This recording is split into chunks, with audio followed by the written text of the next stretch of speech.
நாளில ஆண்டவர் நம்மோடு கூட இருந்து நம்மை இதுவரைக்கும் நடத்தி வந்திருக்கிறார். இந்த மாதத்திலே இந்த 16வது நாளிலே தேவ சமூகத்திலே நாம் நிற்பது ஆண்டவர் நமக்கு தந்த கிருபை. சங்கீதக்காரன் சொல்கிறார், கர்த்தரை நான் எக்காலத்திலும் ஸ்தோத்தரிப்பேன், அவர் துதி எப்போதும் என் வாயில் இருக்கும். என்னோடு கூட கர்த்தரை மகிமைப்படுத்துங்கள், நாம் ஒருமித்து அவர் நாமத்தை உயர்த்துவோமா. இந்த காலை நேரத்தில் ஆண்டவருடைய சமூகத்தில் வந்திருக்கிறோம். நம்முடைய உள்ளத்தின் ஆழத்திலிருந்து ஆண்டவரை ஆராதிக்க, ஆண்டவரை உயர்த்த வேதம் நம்மை அழைக்கிறது. நாம் எல்லாரும் ஒருமித்து அவர் நாமத்தை உயர்த்துவோமா. கர்த்தர் நமக்கு பெரிய காரியங்களை செய்திருக்கிறார். நம்முடைய வேண்டுதலுக்கும் நாம் நினைக்கிறதற்கும் மிகவும் அதிகமாக கிரியை செய்திருக்கிறார். நம்ம கேட்டவைகள் எல்லாம் ஆண்டவர் நமக்கு கொடுத்திருக்கிறார்.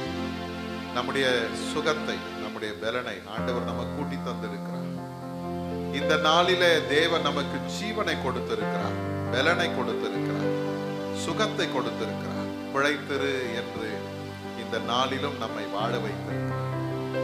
எத்தனையோ பேர் இந்த நாளை காண வாஞ்சித்தவர்கள் இந்த நாளை காண முடியாதபடி இந்த உலகத்தை விட்டு கடந்து போயிருக்கிறார். எத்தனையோ பேர் சுகவீனப்பட்டு போயிருக்கிறார், நிலவீனப்பட்டு போயிருக்கிறார். ஆனால் உங்களுக்கு எனக்கும் ஆண்டவர் நல்ல சுகத்தை தந்து, காலையில நம்ம எழுந்திருக்கும் போது நல்ல பலன் தந்து, எந்த குறையும் இல்லாம சுகத்தோட தேவ சமூகத்துல நாம் வந்து நிற்கும்படி ஆண்டவர் நமக்கு உதவி செய்யும். ஒரு வினாடி கர்த்தர் நம்மை கைவிட்டு இருந்தாலும் நாம் இந்த உலகத்துல என்றைக்கும் அழிந்து போயிருக்கிறோம். அழியாதபடி கர்த்தர் நம்மை காத்திருக்கிறார், வழுவாதபடி கர்த்தர் நம்மை காத்திருக்கிறார். நம்முடைய கால் சறுக்குகிறதுன்னு சொன்ன பொழுது அவருடைய கிருபை நம்மை தாங்கி இருக்கிறது. போதும் கர்த்தாவே என்று சொன்ன நேரங்கள் உண்டு. நான் இருந்து என்ன செய்ய போகிறேன், நான் செத்து போன நலமாயிருக்கும் என்று சொன்ன நேரங்கள் உண்டு. ஹல்லேலூயா. நிறைய சத்துருடைய போராட்டங்கள் நம்மை பயமுறுத்தி வேதனைப்படுத்திய நேரங்கள் உண்டு. இவைகளின் மத்தியில் எல்லாம் கர்த்தர் நம்மை நடத்தி வந்திருக்கிறார். மரண இருளின் பள்ளத்தாக்கிலே நடந்த பொழுதும் பொல்லாப்புக்கு நாம் பயப்படாதபடி கர்த்தர் நம்மோடு கூட இருந்து நம்மை நடத்தி வந்திருக்கிறார். எல்லாரும் ஆண்டவரை பார்த்து சொல்லுங்கப்பா, நீர் என்னை நடத்தின உங்களுடைய அற்புதமான நடத்துதல்களுக்காக உமக்கு ஸ்தோத்திரம்னு சொல்லுங்க. நீர் எனக்கு தந்த எல்லா நன்மைகளுக்காக உமக்கு நன்றின்னு சொல்லுங்க. ஹல்லேலூயா. ஆண்டவருக்கு நன்றி பலிபீடம் கட்டுவோம். ஆண்டவருடைய சமூகத்துல கர்த்தர் செய்த நன்மைகள் எல்லாம் நினைத்து ஆண்டவரை நன்றியோடு துதிப்போம். நம்முடைய குடும்பத்துல, நம்முடைய தனிப்பட்ட வாழ்க்கையில ஆண்டவர் செய்த எல்லா நன்மைகளையும் நினைத்து கர்த்தருக்கு நன்றி சொல்லுங்க. ஆண்டவரே, நீர் எனக்கு பாராட்டின கிருபைக்காக உமக்கு ஸ்தோத்திரம். ஹல்லேலூயா. கர்த்தர் நமக்கு செய்த எல்லா நன்மைகளுக்காக ஆண்டவரை நன்றியோடு கூட ஸ்தோத்திரிப்போம். நாம் பலவீனர்கள் தான், குறைவுள்ளவர்கள் தான். ஆனால் நம்முடைய எல்லா பலவீனத்தின் மத்தியிலையும் கர்த்தருடைய பலன் பூர்ணமாய் விளங்குகிறதுக்காக ஆண்டவரை ஸ்தோத்திரிங்க. ஹல்லேலூயா, ஹல்லேலூயா. கர்த்தரை சார்ந்து கொண்ட மக்கள் பாக்கியவான். இந்த காலை நேரத்துல கர்த்தரை தன் துணையாய் கொண்டிருக்கிற மனுஷன் பாக்கியவான் என்று வேதம் சொல்லுகிறது போல எல்லாரும் உள்ளத்தின் ஆழத்திலும் சொல்லுங்க, ஆண்டவரே எனக்கு துணை நீர்தானப்பா, எனக்கு உச்ச துணை நீர்தான் ஆண்டவரே, என்னை நடத்துகிறவர் நீர்தான் ஆண்டவரே, என்னை ஆண்டவரை பலப்படுத்துகிறவர் நீர்தான் ஆண்டவரே, என்னை நடத்துங்கன்னு சொல்லி அவருடைய கரத்தில் அர்ப்பணிப்போமா. ஹல்லேலூயா. ஆண்டவரையே சார்ந்து கொள்வோம். நம்முடைய பலன் அல்ல, நம்முடைய பராக்கிரம் அல்ல, நம்முடைய ஞானம் அல்ல, நம்முடைய திறமை அல்ல, நம்முடைய கையின் பிரயாசங்கள் அல்ல, கர்த்தருடைய ஆசீர்வாதம் தான் ஐஸ்வர்யமாய் நம்மோடு கூட இருக்கு. ஹல்லேலூயா. இயேசுப்பா, உம்முடைய நன்மைகளை எனக்கு தந்திருக்கிறீர். எல்லாரும் ஆண்டவருக்கு நன்றி சொல்லுங்க. நன்மைகளை தந்திருக்கிறீர், நன்மைகளை தந்திருக்கிறீர். நாங்கள் கேட்டது கொஞ்சம், நீர் எங்களுக்கு தந்திருக்கிற நன்மைகள் ஏராளம். எங்களுடைய வாழ்விலே நீர் செய்த எல்லா நன்மைகளுக்காக உமக்கு ஸ்தோத்திரப்பா. உம்மை நன்றியோடு ஸ்தோத்திரிக்கிறோம். கர்த்தர் நல்லவர், கிருபை பெரியது, உண்மை தலைமுறை தலைமுறைக்கு உள்ளது.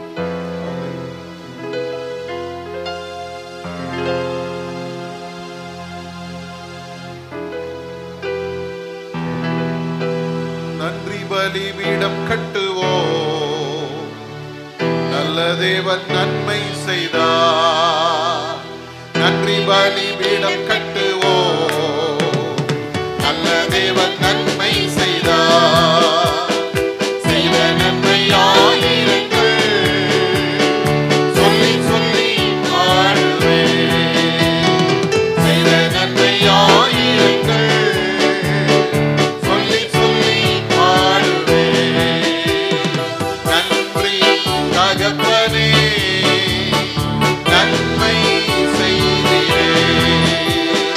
நன்றி தகப்பனே, நன்மை செய்தீரே. ஜீவன் தந்து நீர் அன்பு கூர்ந்தே, பாவம் நீங்கிட கழுவி விட்டீர். ஜீவன் தந்து நீர் அன்பு கூர்ந்தே, பாவம் நீங்கிட கழுவி விட்டீர்.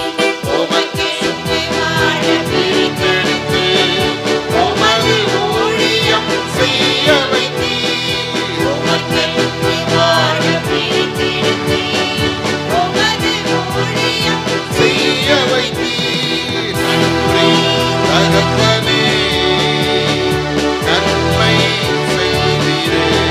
சொல்லுங்க, நன்றி தகப்பனே, நன்மை செய்தீரே.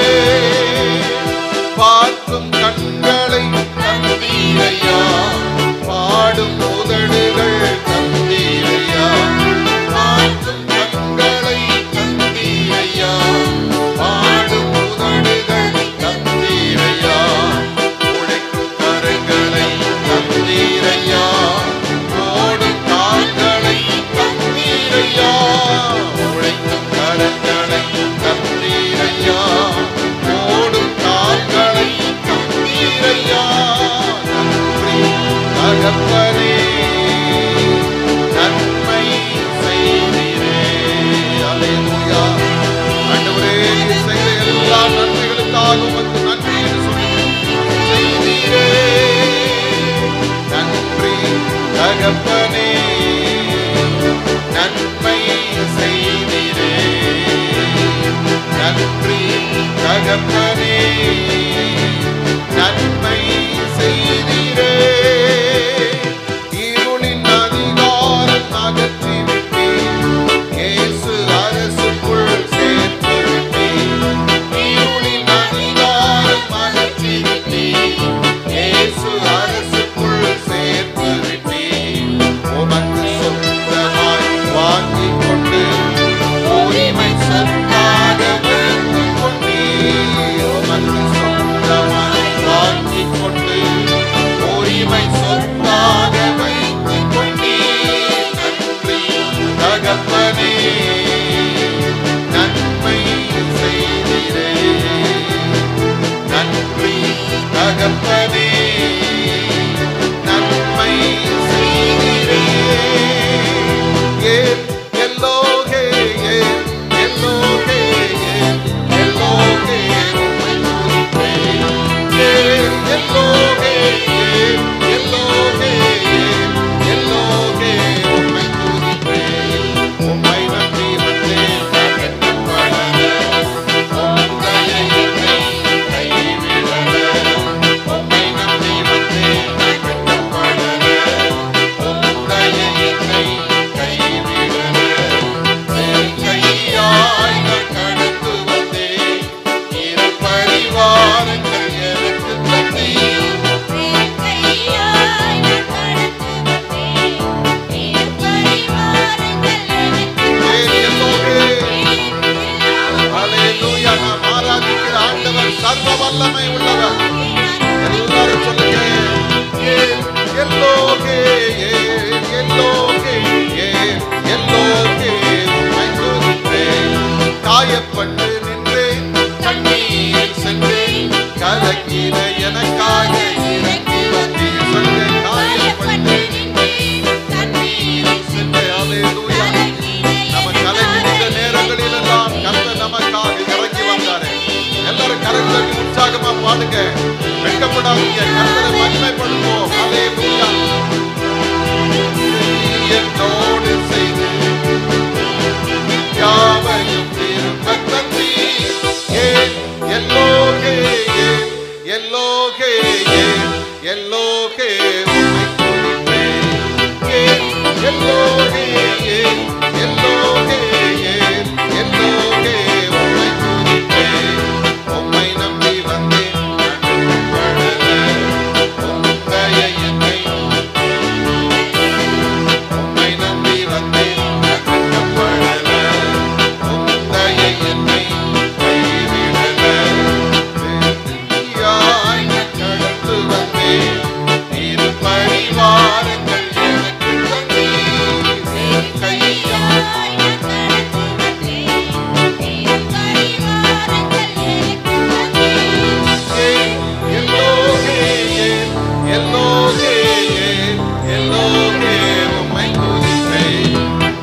யாக்கோபு சொல்லுகிறான், ஏன் எல்லோகே இஸ்ரேல், இஸ்ரவேலின் தேவன் சர்வ வல்லமை உள்ளவர். இந்த இஸ்ரேல் என்ற இடத்துல உங்க பேரை போடுங்க. ஆண்டவருடைய சமூகத்துல சொல்லுங்க, என்னுடைய தேவன் சர்வ வல்லமை உள்ளவர். ஹல்லேலூயா. ஆண்டவரை பார்த்து சொல்லுங்க, அப்பா உம்மாலே செய்யக்கூடாத காரியம் ஒண்ணுமே இல்லப்பா. நீர் சர்வ வல்லமை உள்ள தேவன், சர்வ அதிகாரம் உள்ள தேவன். உம்முடைய வல்லமைக்கு முன்பாக இந்த சத்துருடைய வல்லமை எல்லாம் நிற்க முடியாத ஆண்டவரே. இந்த உலகத்தின் வல்லமைகள் நிற்க முடியாத ஆண்டவரே. உம்முடைய வல்லமை பெரியது. ஹல்லேலூயா. எல்லாரும் வாய் திறந்து ஆண்டவருடைய சமூகத்திலே சொல்லுங்க, ஆண்டவருடைய வல்லமை நம் நடுவிலே வெளிப்பட்டு கொண்டிருக்கிறது. கர்த்தருடைய வல்லமை நம் நடுவிலே வெளிப்பட்டு கொண்டிருக்கிறது. ஆண்டவருடைய வல்லமை இந்த இடத்துல ஊற்றப்பட்டு கொண்டிருக்கிறது. ஹல்லேலூயா. எல்லா தடைகளை கர்த்தர் இந்த நேரத்தில் உடைக்கிறார். எல்லா உனக்கு எதிராக எழும்புகிற எப்பேற்பட்ட சத்துருவின் வல்லமைகளை கர்த்தர் இந்த நேரத்தில் நிர்மூலமாக்கி கொண்டிருக்கிறார். கரங்களை கர்த்தரை மகிமைப்படுத்துவோமா? ஹல்லேலூயா. என்னோடு கூட இருக்கிறவர் பெரியவர். சொல்லுங்க, வாய் திறந்து சொல்லுங்க, என்னோடு கூட இருக்கிறவர் பெரியவர், என்னோடு கூட இருக்கிறவர் சர்வ வல்லமை உள்ளவர். ஓ thank you Lord, thank you Lord, thank you Lord, thank you Lord. நன்றி தகப்பனே, நன்றி தகப்பனே, நன்றி ஐயா. உம்மை நன்றியோடு ஸ்தோத்திரிக்கிறோம். உம்மை நாங்கள் உயர்த்துகிறோம், உம்மை மகிமைப்படுத்துகிறோம் ஆண்டவரே. வல்லமை வல்லமை வல்லமை வல்லமை வல்லமை ஒவ்வொருவர் மேலும் ஆண்டவரே உம்முடைய வல்லமை ஊற்றப்படுவதாக. சத்துரு வெட்கப்பட்டு போகட்டும்பா. ஆண்டவரே உம்முடைய கண்ணீரை துடைக்கிற அந்த கர்த்தர் இப்பொழுது ஒவ்வொருவரையும் நீர் கரம் பிடித்துக் கொள்வீராக. ஹல்லேலூயா, ஹல்லேலூயா, ஹல்லேலூயா. அவரை சார்ந்து நிற்கிற மனிதர்கள் பாக்கியவான்.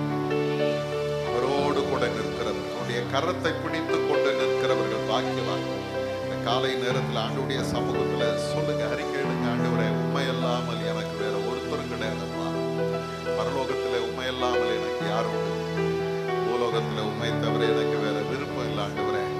நீர் நடத்தும். எல்லாரும் நம்ம ஆண்டவருக்கு அர்ப்பணிப்போமா? நீங்க நடத்துங்கப்பா, நீங்க நடத்துங்கப்பா, நீங்க நடத்துங்க. நீங்க உங்களுடைய கிருபையினால எங்களை நடத்துங்க.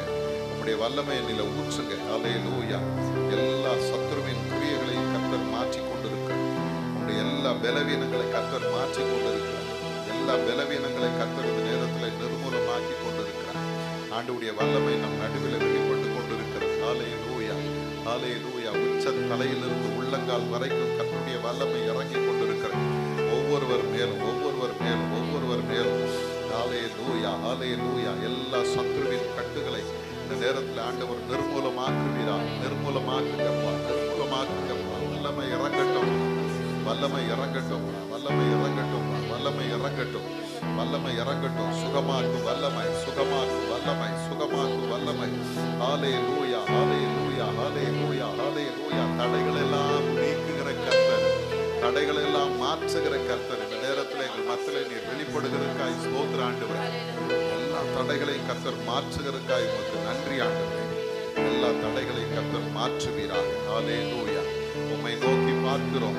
நீர் எங்களோடு கூட இருந்து எங்களை நடத்துவீர், எங்களை நடத்துவீர், எங்களை நடத்துவீர். எங்களுக்காக பெரிய காரியங்களை செய்வீரப்பா. பரிசுத்தமுள்ள எங்கள் நல்ல ஆண்டவரே, இந்த நல்ல நேரத்துக்காக ஸ்தோத்திரம். எங்களை தாழ்த்துகிறோம். நாங்கள் ஒன்றுக்கும் உதவாதவர்கள் இருந்தும் எங்களையும் நீர் நேசிக்கிறீர். எங்கள் மேலும் நீர் கிருபை வைத்திருக்கிறீர். நம்முடைய தெய்வீக பிரசன்னம் இந்த நேரத்தில் எங்களை சூழ்ந்து கொண்டிருக்கிறதுக்காக ஸ்தோத்திரம். இந்த நேரத்தில் நாங்கள் உன்னை துதிக்க ஆராதிக்க உதவி செய்த கர்த்தர், இப்பொழுது நாங்கள் உடைய வார்த்தைகளை தியானிக்கும் பொழுது எங்களோடு கூட நீர் இடைபடுவீரா? எல்லா தடைகளை மாற்றி உடைய தெய்வீக பிரசன்னம் இந்த நேரத்தில் எங்கள் மத்தியில் வெளிப்படட்டும். என்னுடைய சிந்தைகளை ஒருமுகப்படுத்துங்கப்பா, என்னுடைய எண்ணங்களை சீர்படுத்துங்கப்பா. கண்மலை மீட்பருமாகிய கர்த்தாவே, என்னுடைய வாயின் வார்த்தையும் என்னுடைய இருதயத்தின் தியானமும் உடைய சமூகத்திலே பிரீதியாய் இருப்பதாக. Amen. Praise the lord. Hallelujah, hallelujah. வந்திருக்கிற உங்கள் யாவரையும் ஆண்டவராகிய இயேசு கிறிஸ்துவின் இனிதான நாமத்தினால் வரவேற்கிறேன். ஆண்டவர் தாமே இந்த நாளுக்கும் இந்த நேரத்திற்கும் உரிய எல்லா ஆசீர்வாதங்களினாலும் உங்களை நிறைத்து வழி நடத்துவாராக. சற்று நேரம் நாம் சிந்திக்கும்படியாக தெரிந்து கொண்ட வேத வசனம் ஆதியாகமத்தின் புஸ்தகம் 6ஆம் அதிகாரம் 22வது வசனம். ஆதியாகமம் 6:22. நோவா அப்படியே செய்தான். தேவன் தனக்கு கட்டளையிட்டபடியெல்லாம் அவன் செய்து முடித்தான். அருமையானவர்களே, இந்த வேத பகுதி நமக்கு சொல்லுகிற ஒரு அருமையான வார்த்தை. நோவா அப்படியே செய்தான். கர்த்தர் தனக்கு கட்டளையிட்டபடியெல்லாம் அவன் செய்து முடித்தான். அருமையானவர்களே, இந்த நோவாவினுடைய வாழ்க்கையை நாம் பார்க்கும்போது அவனுடைய காலத்திலே அவன் கர்த்தருக்கு பிரியமானவனாக, நீதிமானாக, உத்தமனாக, தேவனோடு சஞ்சரிக்கிறவனாக அவன் வாழ்ந்தான் என்று நாம் இந்த பகுதியிலே பார்க்கிறோம். 9வது வசனம் அப்படி சொல்லுகிறது. இந்த நோவாவினுடைய காலத்திலே ஒரு பெரிய மழை வெள்ளம் ஏற்பட்டு மொத்த மக்களும் அழிக்கப்பட்ட பொழுது நோவாவும் அவனுடைய குடும்பமும் காப்பாற்றப்பட்டது. இது நம்ம எல்லாருக்கும் தெரிந்த சம்பவம் தான். அந்த அழிவின் நடுவிலே ஒரு குடும்பம் ரட்சிக்கப்பட்டது. நிறைய ஆயிரக்கணக்கான மக்கள் மரித்து போயிருப்பார்கள். அவர்களுக்கு நடுவில் எத்தனை பேர் ரட்சிக்கப்பட்டாங்க? 8 பேர் ரட்சிக்கப்பட்டாங்க. காரணம் என்ன அப்படின்னு பார்த்தீங்கன்னா இந்த வசனம் தான் காரணம். என்ன சொல்லுகிறது? நோவா அப்படியே செய்தான். தேவன் தனக்கு கட்டளையிட்டபடியெல்லாம் அவன் செய்து முடித்தான் என்று சொல்லுகிறது. இன்னைக்கு அருமையான தேவ ஜனமே, இந்த நோவாவினுடைய வாழ்க்கையில ஆண்டவர் சொன்ன அத்தனை காரியங்களையும் அவன் செய்தான்.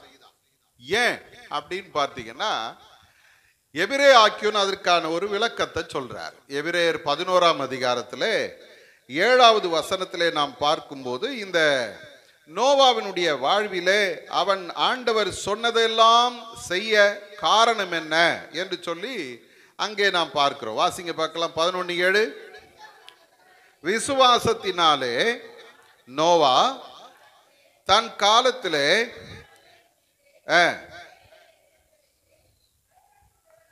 காணாதவைகளை குறித்து தேவ எச்சரிப்பு பெற்று பயபக்தி உள்ளவனாகி தன் குடும்பத்தை ரட்சிப்பதற்கு பேழையை உண்டு பண்ணினான். அருமையானவர்களே, இந்த இடத்துல நாம் பார்க்கிற இந்த வார்த்தை நீங்க பார்த்தீங்கன்னா 2 காரியம் இந்த நோவாவினுடைய வாழ்க்கையில அவனை நடத்தினது. அவன் எல்லாவற்றையும் செய்து முடித்தான் என்று வேதம் சொல்ல காரணம் என்ன அப்படின்னு பார்த்தீங்கன்னா 2 காரியம். ஒன்று, அவன் தேவ எச்சரிப்பை பெற்றான். அல்லேலூயா. அருமையானவர்களே, இந்த நோவா எல்லாவற்றையும் செய்து முடிப்பதற்கு முதல் காரணம் என்ன அப்படின்னா ஆண்டவர் அவனை எச்சரித்த பொழுது அவன் அதை அப்படியே ஏற்றுக்கொண்டான். இந்த வேத வசனம் சொல்லுகிறது தற்காலத்திலே காணாதவைகளை குறித்து என்று சொல்லுகிறது. ஏன் இந்த வார்த்தையை இந்த எபிரே ஆக்கியோன் பயன்படுத்துறாருன்னு பார்த்தீங்கன்னா இந்த நோவாவினுடைய காலம் வரைக்கும் அந்த நாட்கள்ல மழை என்பது என்னன்னு தெரியாது, பனி என்றால் என்னன்னு தெரியாது, உஷ்ணம்னா என்னன்னு தெரியாது, சீதளம்னா என்னன்னு தெரியாது. அப்படிப்பட்ட ஒரு காலத்தில் அவர்கள் வாழ்ந்தார்கள். அதனாலதான் அவங்களுடைய வாழ்நாள் எல்லாம் பார்த்தீங்கன்னா 600 வருஷம் 700 வருஷம் என்று வாழ்ந்தார்கள். அப்ப இந்த இடத்துல நாம் பார்க்கிறோம், ஒரு நாள் ஆண்டவர் வந்து இந்த நோவாவை சந்தித்து அவனிடத்துல சில காரியங்களை குறித்து ஆண்டவர் பேசுறார். வேதம் சொல்லுது 12வது வசனம், ஆதியாகமம் 6ஆம் அதிகாரம் 12வது வசனத்துல நீங்க பார்த்தீங்கன்னா தேவன் பூமியை பார்த்தார், இதோ அது சீர்கெட்டதாய் இருந்தது, மாம்சமான யாவரும் பூமியின் மேல் தங்கள் வழியை கெடுத்து கொண்டிருந்தார். அப்படிப்பட்ட சூழ்நிலையில தான் நோவாவின் இடத்திலே ஆண்டவர் தன்னுடைய வார்த்தையை அவர் பகிர்ந்து கொள்ளுகிறார். இந்த நோவாவின் இடத்திலே ஆண்டவர் சொல்லுகிற ஒரு காரியம் என்னவென்றால் இந்த 13வது வசனம் சொல்லுகிறது, தேவன் நோவாவை நோக்கி, மாம்சமான யாவரின் முடிவும் எனக்கு முன்பாக வந்தது, அவர்களாலே பூமி கொடுமையினால் நிறைந்தது, நான் அவர்களை பூமியோடும் கூட அழித்து போடுவேன் என்று அங்கே சொல்லுகிறார். அருமையானவர்களே, இதை சொல்லிவிட்டுத்தான் இந்த மழையை குறித்தும் பெருவெள்ளத்தை குறித்தும் ஆண்டவர் பேசுகிறார். நல்ல கவனிங்க, இதுவரைக்கும் எதுவுமே இந்த மழையை குறித்து அறிந்திராத நோவா ஆண்டவருடைய எச்சரிப்பை பெற்ற பொழுது இது எப்படி நடக்கும், இது என்ன, இது ஏன் அப்படின்னு ஒரு கேள்வி அவன் கேட்கல. எனக்கு அருமையான தேவ ஜனமே, ஆண்டவருடைய எச்சரிப்பு எப்படிப்பட்டது அப்படின்னு பார்த்தீங்கன்னா, ஆண்டவருடைய எச்சரிப்பு நம்முடைய சுயத்துக்கு எதிரானது. மறந்துடக்கூடாது. அது என்னது? நம்முடைய சுயத்துக்கு எதிரானது. நான் எதை செய்ய வேண்டும் என்று நான் நினைக்கிறேனோ அதற்கு எதிரான ஒரு திட்டத்தை கர்த்தர் எனக்கென்று வைத்திருப்பார். பல நேரங்களில் நம்ம என்ன பண்றோம் அப்படின்னா, ஆண்டவர் நம்முடைய சித்தத்தை நிறைவேற்ற கேட்கிறோம். என் விருப்பத்தை நீங்க நிறைவேற்றுங்க ஆண்டவரே, எனக்கு இந்த வாஞ்சை இருக்குது, எனக்கு இந்த ஆசை இருக்குது, எனக்கு இதை செய்யணும்னு தோணுது, எனக்கு இது நல்லா இருக்கணும்னு தோணுது, இது என்னுடைய வாழ்க்கையில் சிறந்தது என்று தோன்றுகிறது, ஆகவே எனக்கு இதை செய்யுங்க கேட்கிறோம். இன்னைக்கு அருமையான தேவ ஜனமே, ஆண்டவருடைய எச்சரிப்பு என்ன? எச்சரிப்பு அப்படின்றத நீங்க பாத்தீங்கன்னா அது ஒரு நம்மை வழி நடத்தக்கூடியது. இதை செய், இதை செய்யாதே, இல்லையா? இப்போ நீங்க பாத்தீங்கன்னா சில இடங்கள்ல டேஞ்சர்னு போட்டு ஒரு எலும்பு மண்டை ஓடையும் 2 எலும்பையும் போட்டிருப்பாங்க. அதுக்கு என்ன அர்த்தம்? அபாயம். அபாயம் மாத்திரம் இல்ல, நீ அதை மீறி போனீங்கன்னா என்ன உண்டு? ஆபத்து உண்டு அப்படின்னு சொல்லும் போது நம்ம ஆளுங்க அதை மீறி போய் தான் பார்ப்போமே அப்படின்னு போவான். பார்த்துருக்கிறீங்களா? செய்யாத, இது ஆபத்து அப்படின்னா அதை செஞ்சு தான் பார்ப்போமே என்ன நடக்குது அப்படின்றது தான் மனித இயல்பு. காரணம் என்ன? உள்ள ஒண்ணு இருக்குது, சுயம். இந்த சுயம் சொல்லுது, கடவுள் 1000 சொல்வாரு, அவர் இப்படி பண்ணாது அப்படி பண்ணாதுன்னு சொல்வாரு, அதெல்லாம் நம்ம செஞ்சா நம்ம விருப்பம் நடக்காது, ஆகவே நாம் செய்து பார்ப்போம். நோவா அப்படி செய்யல. மழைனா என்ன தெரியாத ஆண்டவரே, நீங்க என்ன சொல்றீங்க? இந்த கோப்பேர் மரத்துல தான் நான் செய்யணுமா? ஏன் வேற மரம்லாம் இல்லையா?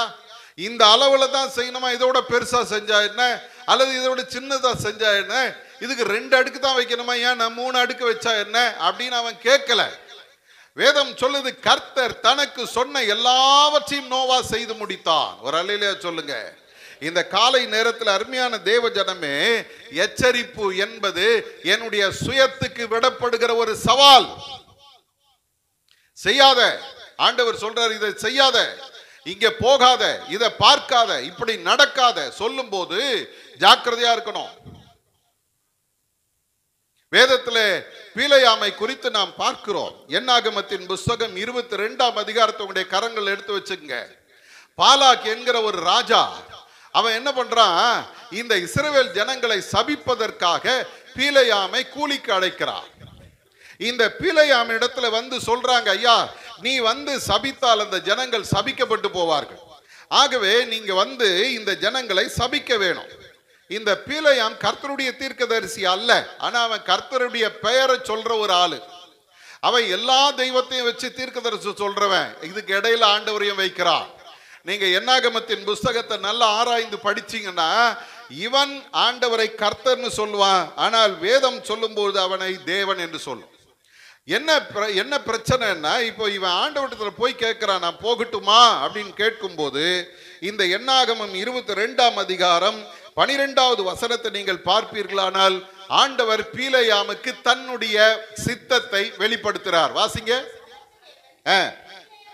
பீலையாமை நோக்கி, நீ அவர்களோட போக வேண்டாம், அந்த ஜனங்களை சபிக்கவும் வேண்டாம், அவர்கள் ஆசீர்வதிக்கப்பட்ட ஜனம். ஒரு அல்லேலூயா சொல்லுங்க.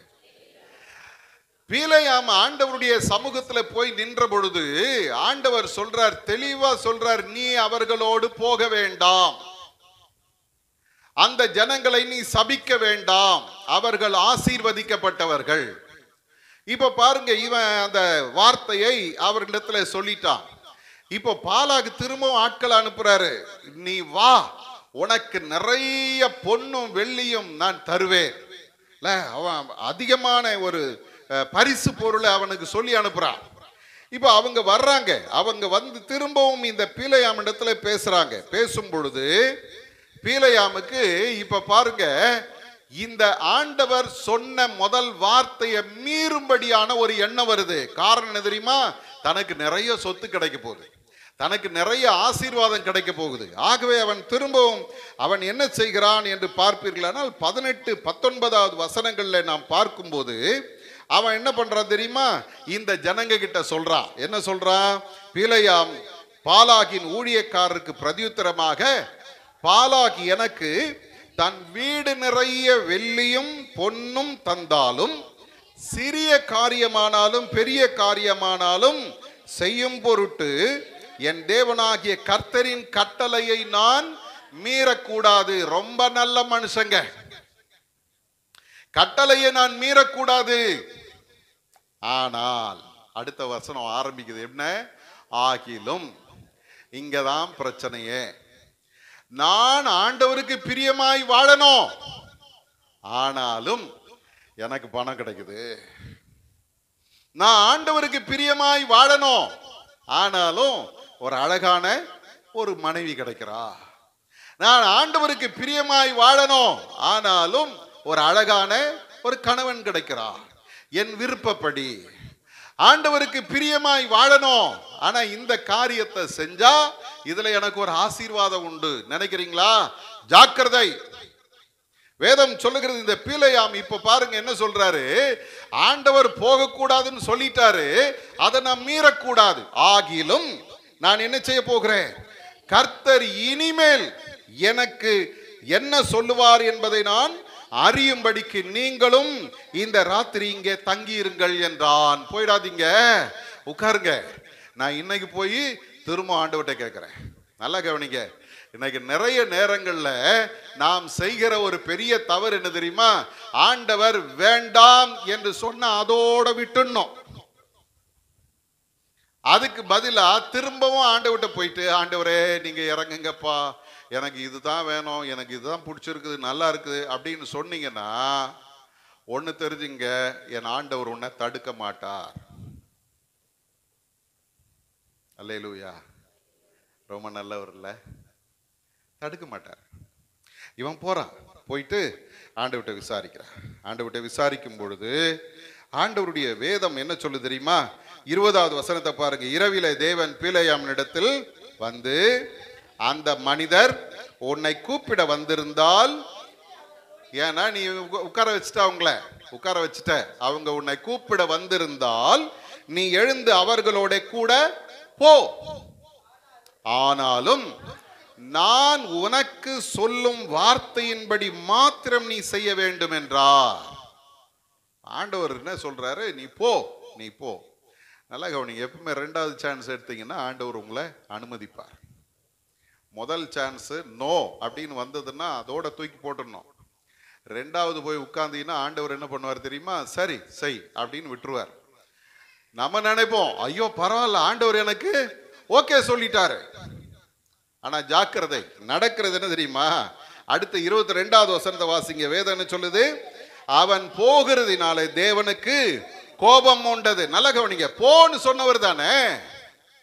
நம்மளா இருந்தா என்ன கேட்போம்? நீங்க தானே சொன்னீங்க போன்னு சொன்னீங்க, என்ன இப்ப போறேன், ஏன் கோபப்படுறீங்க அப்படின்னு கேட்போம். ஆனா அங்க நடந்தது என்ன? ஆண்டவர் முதல்ல போகாதன்னு சொன்னார் பாருங்க. அதை மீறி பிலேயாம் இப்பொழுது ஆண்டவரிடத்துல கேட்டதுனால கர்த்தர் போன்னு சொல்லிட்டாரு. ஆனால் போகிற வழியில கர்த்தர் அவன் மேல பிரியம் இல்லை. வேதம் சொல்லுகிறது, கர்த்தருடைய தூதனானவர் வழியிலே அவனுக்கு எதிராளியாக நின்றார். ஜாக்கிரதை. மனுஷங்க எதிராளியா நின்னா கூட நீங்கள நானும் தப்பிச்சிடலாம். யார் எதிராளியா நிற்பாரு? பேசுங்களேன். என்னய்யா காலங்காத்தால வந்தா இப்படி பயமுறுத்தின்னு இருக்கிறிய? யாரு எதிராளியா நிற்பாங்க? பேசுங்க. யாரு? கர்த்தர். சொல்லுங்க பார்க்கலாம். கர்த்தர். கர்த்தர் எதிராளியாய் நின்றார். அருமையான தேவ ஜனமே, தொடர்ந்து நீங்க வாசிச்சு பார்த்தீங்கன்னா ஆண்டவர் அவனுடைய வழியை பார்க்கும்போது அவனுடைய வழி கர்த்தருக்கு பிரியம் இல்லாமல் இருக்கிறது. 2வது சான்ஸ் கேட்கிறான்ல, 2வது சான்ஸ் கேட்டா. இன்னைக்கு அருமையான தேவ ஜனமே, ஆண்டவர் எச்சரிக்கும் போது கொஞ்சம் ஜாக்கிரதையா இருக்கணும், அதை ஏற்றுக்கொள்ளணும். வேதத்தில் இன்னொரு மனிதனையும் நான் உங்களுக்கு முன்பாக வைக்க விரும்புகிறேன். அவன் சவுல். அமலேக்கியரை அழித்து போடு அப்படின்னு ஆண்டவர் அவங்கிட்ட சொல்றாரு. ஆனா அவர் போய் என்ன பண்றாரு தெரியுங்களா? அமலேக்கியர்ல ராஜாவை உயிரோட பிடிச்சிட்டு வந்துட்டான். அவர்களிடத்துல இருந்த ஆடு மாடுகள்ல முதல் தரமானதை பிடித்து கொண்டு வந்தார். இப்ப சவுல் சாமுவேல் இடத்துல சொல்றாரு, கர்த்தர் சொன்ன எல்லாவற்றையும் நான் செய்து முடித்தேன் அப்படின்னு. உடனே சாமுவேல் கேட்கிறாரு, அப்ப நான் கேட்கிற ஆடுகளின் சத்தமும் மாடுகளின் சத்தமும் என்னன்னு கேட்கிறார். இப்போ சவுல் என்ன பண்ணியிருக்கணும்? நான் தான் பிடிச்சிட்டு வந்தேன் சொல்லியிருக்கணும்ல. இவன் என்ன சொல்ற தெரியுமா? இந்த ஜனங்க தான் கொண்டு வந்தாங்க, ஆண்டவருக்கு பலி செலுத்துறதுக்காக கொண்டு வந்தாங்க அப்படின்னு சொல்லி பழியை அடுத்தவங்க மேல போட்டான். அவனுடைய விளைவு என்ன தெரியுமா? ஆண்டவர் அவனுடைய ராஜ்ய பாரத்தை அவனிடத்திலிருந்து பிடுங்கி போட்டார். ஆனா அதே நேரம் 2 சாமுவேலின் புஸ்தகத்துல வருவீர்களானால் 12ஆம் அதிகாரத்துல 11ஆம் அதிகாரம், தாவீது பத்சேபால் இடத்துல பாவம் செய்தார். அது கொடூரமான பாவம். அவனுடைய கணவனை கொன்று போட்டார்.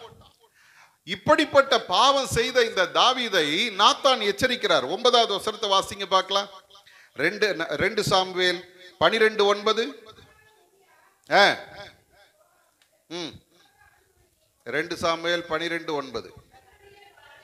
கர்த்தருடைய பார்வைக்கு பொல்லாப்பான இந்த காரியத்தை செய்து அவருடைய வார்த்தையை நீ அசட்டை பண்ணினது என்ன? ஏத்தியனாகிய ஊரியாவை நீ பட்டயத்தால் மடிவித்து அவன் மனைவியை உனக்கு மனைவியாக எடுத்துக்கொண்டு அவனை அம்மோன் புத்திரரின் பட்டயத்தாலே கொன்று போட்டாய்.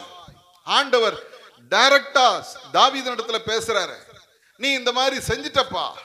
தாவீது அதுக்கு எந்த சாக்கு போக்கு சொல்லல. வேதம் என்ன சொல்லு தெரியுங்களா? அதே 13வது வசனத்தை வாசிங்க. அப்பொழுது தாவீது நாத்தானிடத்தில், நான் கர்த்தருக்கு விரோதமாய் பாவம் செய்தேன் என்றார். நாத்தான் தாவீதை நோக்கி, நீ சாகாதபடிக்கு கர்த்தர் உன் பாவத்தை நீங்க செய்தார். நல்ல கவனிங்க, நல்ல கவனிங்க. நீ தப்பு செஞ்ச அப்படின்னு சொன்ன உடனே தாவீது செய்த காரியம் என்ன தெரியுமா? அவன் தைரியமா ஆண்டவருக்கு முன்னால் சொல்றான், கர்த்தருக்கு விரோதமாய் நான் பாவம் செய்தேன். அல்லேலூயா. இது இல்லைங்க, இது அப்படிங்க, இது இப்படிங்க ஒன்னும் கதை சொல்லல. அவன் நான் தான் செய்தேன் என்று ஏற்றுக்கொண்டதுனால அடுத்த வார்த்தை என்ன வருது தெரியுமா? நீ சாகாதபடிக்கு கர்த்தர் உன் பாவம் நீங்க செய்தார். அல்லேலூயா. செகண்ட் சான்ஸ் எடுத்தீங்கன்னா கொஞ்சம் ஜாக்கிரதையா இருக்கும். எச்சரிக்கப்படும் போது அந்த எச்சரிப்பை ஏற்றுக்கொள்ள வேண்டும். அது என்ன சூழ்நிலையா இருந்தாலும் சரி, எவ்வளவு பெரிய ஆசீர்வாதமா இருந்தாலும் சரி, எவ்வளவு பெரிய நன்மையா இருந்தாலும் சரி, ஆண்டவர் வேணான்னு சொன்னா வேணாதான். அதுக்கு மீறி பீலையாமை போல தேடிட்டு ஓடாதீங்க. ஓடினா கர்த்தர் நம்முடைய வழியில நமக்கு எதிராளியா நிற்பார். ஒரு அருமையான ஒரு குடும்பத்துல அவர்களோடு பேசி கொண்டிருந்தேன். நல்ல குடும்பம். ஆனா அவங்களுடைய மகளை குறித்து அவர் பேசும்போது, நல்ல பிள்ளையா, ரொம்ப கீழ்ப்படுதலான பிள்ளையா, அப்படி இருப்பாயா இப்படி இருப்பாயா, ஆனா அவ வாழ்க்கை இப்படி ஆயிடுச்சு, அவ புருஷன் அவளை விட்டுட்டு போயிட்டான், ரொம்ப கஷ்டப்படுறா அப்படின்னு இவர் புலம்பிட்டு இருக்கிறார். நான் கேட்டேன், லவ் மேரேஜா? ஆமா. கடவுளுக்கு சித்தமானது தானா? அந்த தகப்பன் இவ்வளவு நேரம் தன் மகளை அவ்வளோ புகழ்ந்தவர் அமைதியாயிட்டார். கர்த்தருக்கு சித்தமானது தானா? அந்த பையன் ரட்சிக்கப்பட்டவன் தானா? அவன் ஆண்டவருக்கு பிரியமா நடக்கிறவன் தானா? எதையாவது பார்த்தீங்களா? நீங்க ஓகே சொல்லி கல்யாணம் பண்ணீங்களே, அதை ஏத்துக்கிட்டீங்களா? எப்படி அவனை பார்த்தீங்க? வாயே திறக்க முடியல. எதுக்கு சொல்றேன்? செகண்ட் சான்ஸ் எடுக்காதீங்க. நிறைய பேர் கடவுள்கிட்ட சீட்டு போட்டு பார்ப்பாங்க. முதல் முறை போட்டதும் நோன்னு வரும். நோன்னு வந்த உடனே ஏத்துக்கிறதுக்கு மனசு வராது. உடனே என்ன சொல்லுவாங்க தெரியுமா? பெஸ்ட் ஆஃப் 3 போட்டு பார்ப்போம். என்னது பெஸ்ட் ஆஃப் 3? 3 முறை போடுவோம். அதுல எப்படியும் 2 முறை ஏதாவது ஒண்ணு வரும். அது கடவுளுக்கு சித்தம். 2வது ஒண்ணு வரும், எஸ் அப்படின்னு வரும். உடனே ஆண்டவரே உமக்கு, நம்ம ஆண்டவர் ரொம்ப நல்லவருங்க. திரும்பவும் சொல்றேன், ரொம்ப நல்லவர். அவர் ஒரு நாள் நம்மளை அடிமைகளாய் நடத்துகிறவர் அல்ல. நீ இப்படித்தான் நடக்கணும், நீ இப்படித்தான் செய்யணும், இதைத்தான் நீ செய்யணும் அப்படின்னு நம்மளை கட்டாயப்படுத்தி நடத்துகிற தேவன் அல்ல. பீலையாமுக்கு முதல் முறை சொன்னாரு போகாத, ரெண்டாவது முறை என்ன சொல்றாரு? மறந்துட்டீங்களா? என்ன சொல்றாரு? போன்னு சொல்றாரு. அப்போ முதல் முறை அவருடைய சித்தம், ரெண்டாவது முறை யாருடையது? ஆண்டவர் உங்களுக்கு எனக்கும் ஒரு சித்தம் கொடுக்கிறார். என்ன தெரியுமா? சுய சித்தம். நீ இதை செஞ்சா ஆசீர்வாதமா இருப்ப, நீ இதை செஞ்சா சாபமா இருப்ப. உபாகமத்தை வாசி பார்த்தீங்கன்னா அதுல 28 அதிகாரம், எனக்கு கீழ்ப்படிந்து நீ நடந்தால் இந்த ஆசீர்வாதங்கள் எல்லாம் உனக்கு வந்து பலிக்கும். 15வது வசனத்துல சொல்லுவாரு, நீ கீழ்ப்படியாம போனீங்கன்னா இப்பொழுது சொல்லப்படுகிற சாபங்கள் எல்லாம் உன்மேல் வந்து பலிக்கும். ரெண்டுமே இருக்குது முன்னால. நீ எதை தெரிந்தெடுக்க போகிறாய் என்பதுதான் முக்கியம். அப்ப இன்னைக்கு ஆண்டவருடைய சமூகத்துல நம்மை ஒப்பு கொடுக்க போகிறோம். ஆண்டவரே, உங்களுடைய எச்சரிப்பு வரும்போது அதை நான் ஏற்றுக்கொள்ள எனக்கு கிருபை செய். எப்படி ஏற்றுக்கொள்ள வேண்டும் அதையும் இங்கு வேதம் சொல்லுகிறது. பீலையாம் எச்சரிப்பு பெற்று, அந்த எபிரேயர் 11:7 சொல்லுது, எச்சரிப்பை பெற்று பயபக்தி உள்ளவனானான். ஒரு அல்லேலூயா சொல்லுங்க. எச்சரிப்பு வரும்போது விட்டுட்டு ஓடல. நிறைய பேர் இருக்காங்க, இந்த ஐயா எப்ப பாரு திட்டினே இருக்கிறார், ஆகவே இந்த கோயிலுக்கு நான் வரமாட்டேன். இந்த ஐயா எப்ப பாரு கடினமா பேசினு இருக்கிறார், ஆகவே நான் கோயிலுக்கு சரியா போறது கிடையாது. ஒருத்தர்கிட்ட கேட்டேன், என்னையா இப்பெல்லாம் கோயிலுக்கு போலியாமே? என்ன? ஆமா, எப்ப பாரு அவர் சாபமாவே சொல்லின்னு இருக்கிறாரு. நான் கேட்டேன், சாபமா சொல்றது தப்பா? பைபிள்ல சாபம் இருக்குது இல்லையா? இருக்குதா இல்லையா? அப்ப அதை சொல்லக்கூடாதா? சொல்லணும்ல. மருந்து சாப்பிட்றோம், அதுல கசப்பான மருந்து இருக்குதா இல்லையா? அதுக்காக நான் மருந்து சாப்பிட மாட்டேன்னு ஊட்டினா வாழ முடியுமா? ஆண்டவர் சொல்லும் போது அதை ஏற்றுக்கொள்ளணும். மனுஷ சத்தமா நீங்க பாத்தீங்கன்னா அது மனுஷ சத்தம் தான். அது தேவன் என்னோடு பேசுகிறார் நீங்க கேட்டீங்கன்னா அது ஆண்டவர் உன்னோடு பேசுகிற எச்சரிப்பின் சத்தம். அல்லேலூயா, அல்லேலூயா. இப்ப பாருங்க, இந்த நோவா என்ன பண்றாரு? கர்த்தருடைய எச்சரிப்பை பெற்ற பொழுது தானா அவருக்குள்ள வந்தது என்ன தெரியுமா? பயபக்தி. அல்லேலூயா. என்ன வரணும்? ஆமா, எதிர்த்து நிக்கிறவங்க இல்ல. ஆண்டவருடைய ஆசீர்வாதத்தை நீங்களும் நானும் பெற வேண்டுமானால் எதிர்த்து நிற்கிறவர்கள் அல்ல, அவருக்கு முன்பாக நம்மை தாழ்த்துகிறவர்கள். தாவீதை போல சொல்லணும், ஆமா ஆண்டவரே நான் தப்பு பண்ணிட்டப்பா சொல்ல தெரியணும். அவருக்கு முன்னால ஒரு நடுக்கம் வரணும். ஆனா நம்ம என்ன பண்றோம் தெரியுமா? பல நேரங்கள் அதை அப்படியே மூடி மறைச்சிட்டு ஒண்ணும் தெரியாத மாதிரி நிக்கிறோம். நமக்கு அதுக்கு சம்பந்தமே இல்லைன்ற மாதிரி நிக்கிறோம். ஜாக்கிரதை. மனுஷனுக்கு முன்னால நம்ம வேஷம் போடலாம், கர்த்தருக்கு முன்னால வேஷம் போடவே முடியாது. அவர் எல்லாவற்றையும் அறிந்திருக்கிற தேவன். அல்லேலூயா. அப்ப இவனுக்கு என்ன வருகிறது? பயபக்தி உண்டாகி. ஏன் பயப்படணும்? கடவுளுக்கு ஏன் பயப்படணும்? யாராவது சொல்லுங்களேன், கடவுளுக்கு ஏன் பயப்படணும்? நீ தான் பிரசங்கம் பண்றியா, சொல்லிட்டு போயேன் அப்படின்ற மாதிரியே உட்கார்ந்துருக்கு. ஏன் பயப்படணும் கடவுளுக்கு? என்னவா? நான் அப்பவே யோசிச்சேன், ஏசி போட்டா இப்படித்தான் இருப்பாங்க நம்ம ஆளுங்க, பாதி தூக்கத்துல இருப்பாங்க, இப்பதான் தட்டி எழுப்பி சொல்லு சொல்லு அப்படின்னா என்னத்த சொல்றது? ஏன் கடவுளுக்கு பயப்படணும் சொல்லுங்க? ஆசீர்வாதமா இருக்கணும். சரி, எதுக்காக நம்ம பயப்படுறோம்? ஓய், கேள்வி இப்படி வரணும்ல. எதுக்காக கர்த்தரிடத்துல பயப்பட வேண்டும்? ஏமா எதுக்காக பயப்படணும் சொல்லுங்க சீக்கிரம், டைம் ஆச்சு. என்னமா? ஆமா, இப்ப என் பையன்கிட்ட எங்க அவனை காணோம்? யாரு டீச்சரு? சார், இப்ப என் பையன்கிட்ட எனக்கு பயப்படுறான். அவன் ஏன் பயப்படுறான்? அப்பா அடிச்சிருவாரு, அப்பா திட்டிடுவாரு அப்படின்னு ஒரு பயம். இப்ப நம்ம எல்லாம் பயப்படுறோம். கோயிலுக்கு ஏன் போறோம்? பாதி பேருக்கு ஏன் நீ கோயிலுக்கு போறேன்னு கேட்டு பாருங்களேன். போலன்னா அந்த வாரம் முழுசும் ஏதாவது ஒண்ணு நடந்துக்கினே இருக்குதுயா, அதனால என்ன பண்றேன், போயிட்டு வந்துடுறேன். ஒரு சிலருக்கு போலன்னா அந்த ஐயா கேட்பாரு ஏன் வரலன்னு, இந்த அவர் கேட்பாருயா, அதனால கோயிலுக்கு போயிட்டு வந்துடுறேன். ஏன் பைபிள் படிக்கிற? பைபிள் படிக்கலைன்னா எங்க அம்மா திட்டுவாங்க, அதனால பைபிள் படிக்கிறேன். ஏன் ஜெபம் பண்ற? ஜெபம் பண்ணலன்னா எங்க அம்மா திட்டுவாங்க, அதனால ஜெபம் பண்றேன். இந்த பயம் இல்லை. அதே அப்படி கொண்டு வாங்க ஆண்டவர்கிட்ட. ஏன் ஆண்டவர்கிட்ட பயப்படுறோம்? அவர் என்ன அடிச்சிருவாரு, அவர் எனக்கு சபிச்சிருவாரு, அவர் என் கையின் பிரயாசத்தை கெடுத்துருவாரு, எனக்கு நன்மை உண்டாகாது, நம்ம சொன்ன மாதிரி ஆசீர்வாதம் கிடைக்காம போயிடும், ஆகவே நான் என்ன பண்றேன், அப்படியா? அதுக்காக பயப்படணும்? அதுக்கு பயந்தோம்னா நம்மள மாதிரி பரிதாபமான ஆட்கள் வேற யாரும் கிடையாது. ஒண்ணு தெரிஞ்சுங்க, என் ஆண்டவர் என்னை நேசிக்கிறார். உங்களை என்னையும் ஆண்டவர் என்ன பண்றாரு? நேசிக்கிறார், அதிகமாய் நேசிக்கிறார். அந்த அன்பினுடைய வெளிப்பாடு தான் கல்வாரி சிலுவை. 2 கரங்களை விரித்து இயேசு சிலுவையில மரித்தார்.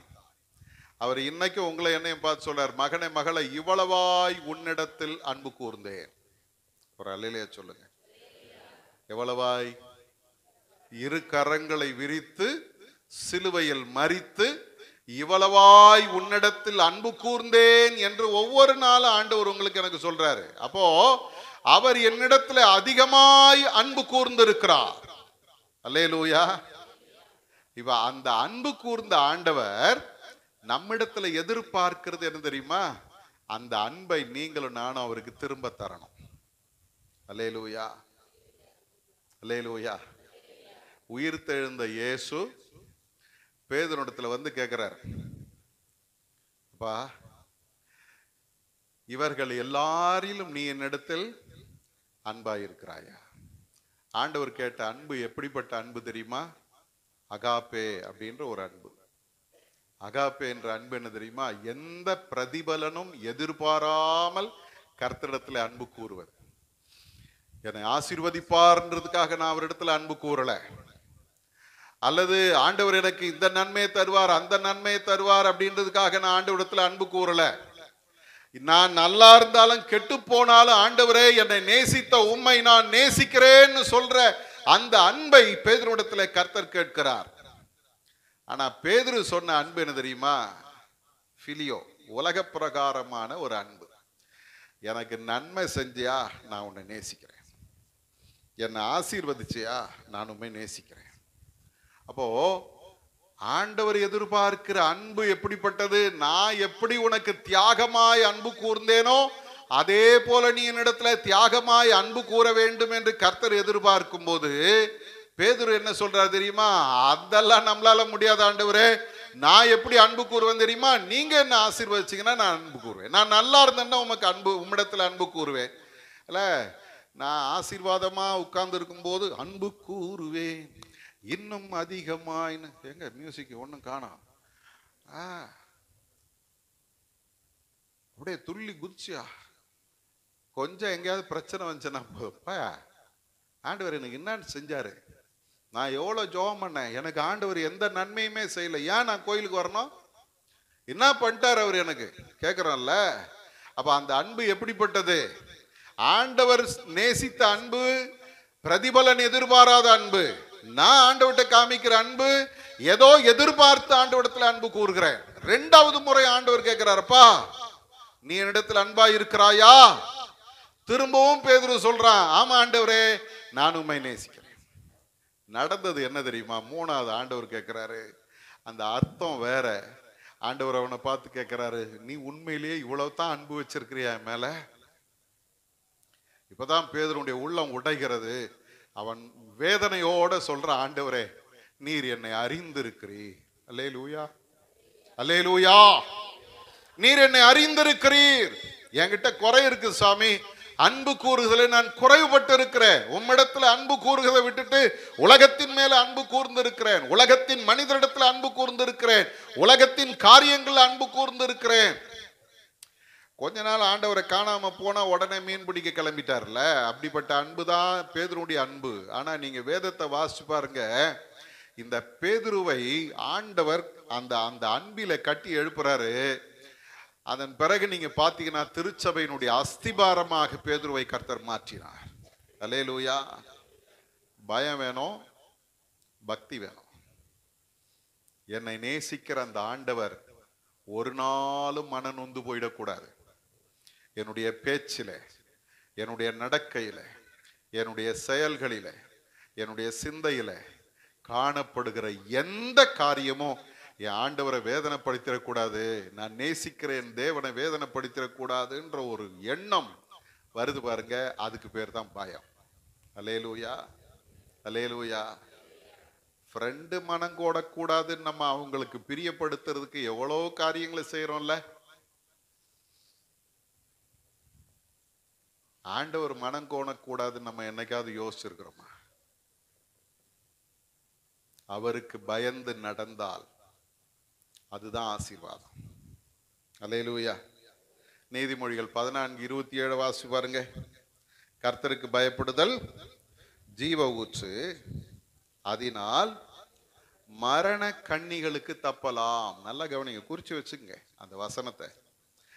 கர்த்தருக்கு பயப்படுதல் தான் நம்ம வாழ்க்கையில ஜீவ ஊற்று. அந்த பயம் வந்துருச்சுன்னா வேதம் சொல்லுகிறது நமக்கு என்ன இல்ல, மரண கண்ணிகள் இல்லை. அல்லேலூயா. எங்கேயும் போய் வீணா மாட்டிக்கிட்டு தவிக்க மாட்டோம். கர்த்தருக்கு பயப்படணும். நீதிமொழிகள் 29:25 சொல்லுது, மனுஷனுக்கு பயப்படுகிற பயம் கண்ணியை வருவிக்கும். ஆனா நம்ம என்ன பண்றோம் தெரியுமா? அதை தலைகீழா தான் செய்யறோம். மனுஷனுக்கு பயப்படுறோம், மனுஷனுக்கு பயப்படுறோம், உலக மனிதர்களுக்கு பயப்படுகிறோம். யாருக்கு பயப்படுறது இல்ல? கர்த்தருக்கு பயப்படுகிற பயம் இல்ல. எனக்கு ஆண்டவருடைய சமூகத்துல வந்து இருக்கிற தேவ ஜனமே, கொஞ்சம் யோசிச்சு பாருங்க. நான் கடவுளுக்கு பயந்து நடக்கிறேன்னா என்னுடைய வழியை பார்த்து ஆண்டவர் சந்தோஷப்படுவாரா? என்னுடைய நடக்கையில பார்த்து ஆண்டவர் சந்தோஷப்படுவாரா? என்னுடைய தீர்மானங்களை பார்த்து கர்த்தர் சந்தோஷப்படுவாரா? இது நல்லது, இது என் பிள்ளைக்கு நல்லது, நான் இவனுக்கு தருகிறேன், ஆண்டவர் தரும்போது சந்தோஷமா ஏற்றுக்கிறீங்களா? இல்ல ஆண்டவருக்கு நாம் வேதனை கொடுக்கிறவர்களா இருக்கிறோம். கர்த்தருக்காக அவருக்கு பயந்து அவருடைய வழிகளிலே நடந்தால் பைபிள் சொல்லுது, நீ பாக்கியவானாய் இருப்பாய். அல்லேலூயா, அல்லேலூயா. சுயத்துக்கு விடப்படுகிற ஒரு சவால் தான் கர்த்தருடைய எச்சரிப்பு. ஆண்டவரே, உங்க சித்த செய்யறதுக்கு என்ன ஒப்பு கொடுக்கிறப்பா. எந்த சூழ்நிலையிலும் என்னுடைய விருப்பம், என்னுடைய சித்தம் உம்மை வேதனைப்படுத்திடக்கூடாதுன்ற ஒரு பயம் நமக்குள்ள வந்துருச்சுன்னா, உங்களை என்னையும் போல நல்லவர்களும் ஆசீர்வதிக்கப்பட்டவர்களும் பாக்கியவான்களும் இந்த உலகத்துல வேற யாருமே கிடையாது. அல்லேலூயா, அல்லேலூயா. இப்ப பாருங்க, இந்த நோவா கர்த்தருடைய எச்சரிப்பை பெற்றான், பயபக்தி உள்ளவனானான். ஆண்டவர் என்னெல்லாம் சொன்னாரோ அதை அப்படியே அவன் செஞ்சான். அதனுடைய விளைவு என்ன தெரியுமா? ஒரு நாள் வந்தது, திடீர்னு மழை வருது, இதுவரைக்கும் பார்க்காத மழை. நான் நினைக்கிறேன் நோவா எட்டி எட்டி பார்த்துருப்பாரு.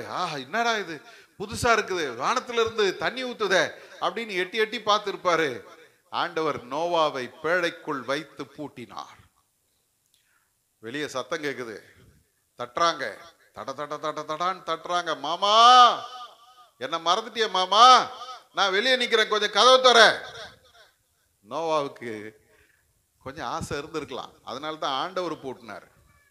ஐயோ, நம்ம சொந்தக்காரன் வெளியே இருக்கிறானே, கொஞ்சம் இடம் கொடுப்போம் அப்படின்னு நினைச்சிருக்கலாம்.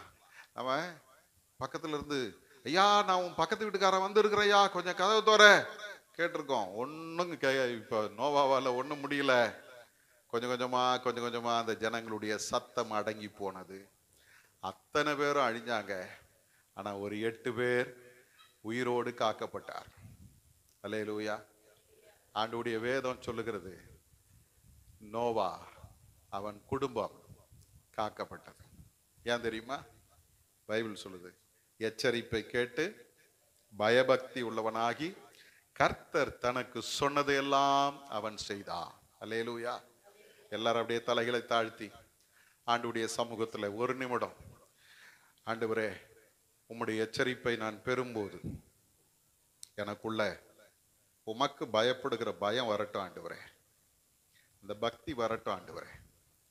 எதிர்த்து நிற்கிற காரியங்கள் என்னுடைய வாழ்க்கையில வரக்கூடாது சுவாமி. எல்லாரும் நம்ம ஆண்டவருக்கு அர்ப்பணிப்போம். கர்த்தர் எச்சரிக்கும் போது அதை ஏற்றுக்கொள்ளுகிற மனப்பக்குவம் இருந்தாதான் ஆண்டவர் சொல்லுவார். தாவீது அதை ஏற்றுக்கொண்டான். அந்த தாவீதை பார்த்து ஆண்டவர் சொல்றாரு, தாவீதை என் இருதயத்துக்கு ஏற்றவனாக கண்டேன். இந்த காலை நேரத்துல உங்களை என்னையும் பார்த்து ஆண்டவர் அப்படி சொல்லணும். என் இருதயத்துக்கு ஏற்றவனாக, என் இருதயத்துக்கு ஏற்றவளாக கண்டேன். ஆண்டவரே உம்முடைய சித்தத்திற்கு என்னை அர்ப்பணிக்க, என் சுயத்தை ஒழித்து உம்மை பற்றி கொண்டு வாழ கிருபை செய்யுங்கப்பான்னு சொல்லி ஒப்பு கொடுங்க. ஆண்டவருடைய சமூகத்துல எதிர்த்து நிற்கிறவர்களாய் அல்ல, அர்ப்பணித்தவர்கள் தான் ஆசீர்வாதம் பெறுவார். பயம் பக்தி நமக்குள்ள வரணும். ஆண்டவரைக்கு முன்பாக அவருடைய மனம் கோணக்கூடாது, அவர் வேதனைப்பட்டு விடக்கூடாது. ஒரு நாள் என்னுடைய நடக்கையை பார்த்து, என்னுடைய செயல்களை பார்த்து ஆண்டவர் வருத்தப்படக்கூடாது என்கிற ஒரு பயம் நமக்குள்ள வருமானால் நீங்க தான் பாக்கியவான். மரண கண்ணிகளுக்கு நீங்க தப்ப முடியும். அந்த கர்த்தருக்கு பயப்படுகிற பயம் இருந்தா நீங்க பாக்கியவான்களாய் மாற முடியும். ஆண்டவருடைய சமூகத்துல ஒப்பு கொடுப்போமா. பரிசுத்த பிதாவே, இந்த வார்த்தைகளுக்காக ஸ்தோத்திரம். கேட்டு அதன்படி செய்ய எங்களுக்கு உதவி செய்யும். எச்சரிப்பை பெறும்போது இன்னொரு தருணம் என்று நாங்கள் எடுக்காதபடி அந்த எச்சரிப்புக்கு எங்களை முழுமையாய் அர்ப்பணிக்க உதவி செய்யும் சுவாமி. நாங்கள் உமக்கு பயந்து உம்முடைய வழிகளிலே நடக்க எங்களுக்கு கிருபை செய்யும். உம்முடைய சித்தத்தை முழுமையாய் நிறைவேற்றின நோவாவை போல எங்களுடைய வாழ்க்கை மாறட்டும். இயேசுவின் மூலம் ஜெபிக்கிறோம் பிதாவே, ஆமென்.